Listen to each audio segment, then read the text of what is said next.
Hi. Your name and your date of birth, please. Brittany Zamora, 1591.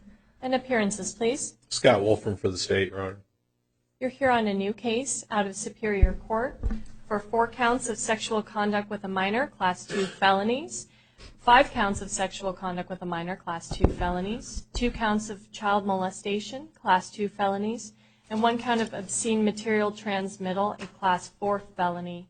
The court does not intend to find probable cause on 4 of those sexual conduct charges at this time. Mr. Wolfram, do you wish to address that? Your Honor, in going through the release questionnaire and the attached statement of facts, it is a little unclear as to differentiating the separate allegations themselves. I actually was, upon my review, looking at 8 sex conduct allegations, but the state's not going to argue with the court's findings with regard to the allegations before you. Given the overall nature of the allegations contained within the attached addendum, the state would be making the same request of release conditions regarding this matter in either case.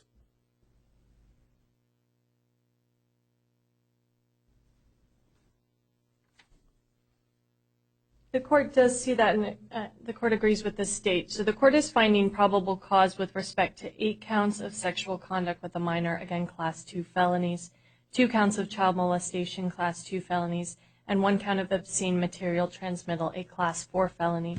The court is not finding probable cause with respect to 1 count of sexual conduct with a minor, a Class 2 felony. Ms. Zamora, the court has appointed you an attorney. You have a status conference on March 29th at 8:30 and a preliminary hearing on April 2nd at 8:45. Both of those are at 175 West Madison. Does the state wish to address release conditions at this time? Only briefly, Your Honor. Again, the attached addendum is clear as to the nature of the allegations. It's clear we have more than 1 victim, and it remains to be determined if there are any others. Your Honor, given the nature of the allegations contained within the addendum, the state, the assigned deputy county attorney in this matter has requested a reasonable setting in the amount of $300,000 secured appearance bond, as well as the other mandatory conditions, as well as no contact with the alleged victims and or witnesses in this matter. That is a reasonable setting, Your Honor, given the that these are alleged non-bondable offenses, but the state would go ahead and request a secured appearance bond at this point.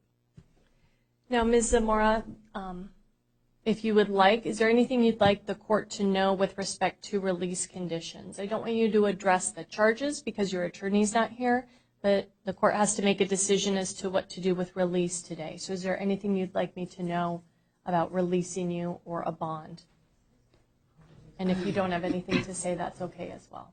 I'm not sure if I understand. I'm sorry. That's okay. So the court just asked for the state's opinion as to releasing you, and he requested a very high bond to keep you in custody. Okay. I don't want you to comment on the charges without your attorney here. Okay. So is there anything you just want the court to know about whether or not I should release you or impose a bond at this time? And if you have nothing to say, that's okay as well. I would love to go home to be released. That'd be amazing. You know, I don't know if there's like just stay at my house, or I'd love to go home to my husband. Anything else? No. The court is going to impose a bond at this time. The court is imposing a secured appearance bond in the amount of $250,000. If you post that, you'll be on pretrial supervision with electronic monitoring. Ms. Zamora, you may not return to the scene of the crime if you post that. No contact with any of the victims, witnesses, officers, and no contact with any minors. No drugs without a valid prescription. The court wants to be very clear you may not have any contact with any of the witnesses, victims, or any of their family members. The court is also admonishing you, you may not have someone else contact any of those people on your behalf. Does that make sense? Yes. Okay. this bond is being set based on these charges and this one victim. But if that changes in the future, a review of this bond is appropriate at that time. Mr. Wolfram, is there anything else the court wishes to address? No, Your Honor. Ms. Zamora, do you have any questions about any of that? What happens next? You will step over here. You're going to get a copy of all the stuff we just discussed, and then you will be held until you go to court or until that bond gets posted. Then you said the first court date was March 29th? It will be on your paperwork. It's March 29th and April 2nd. Okay. Okay. Any additional questions? Okay. Please step over here and sign for your paperwork.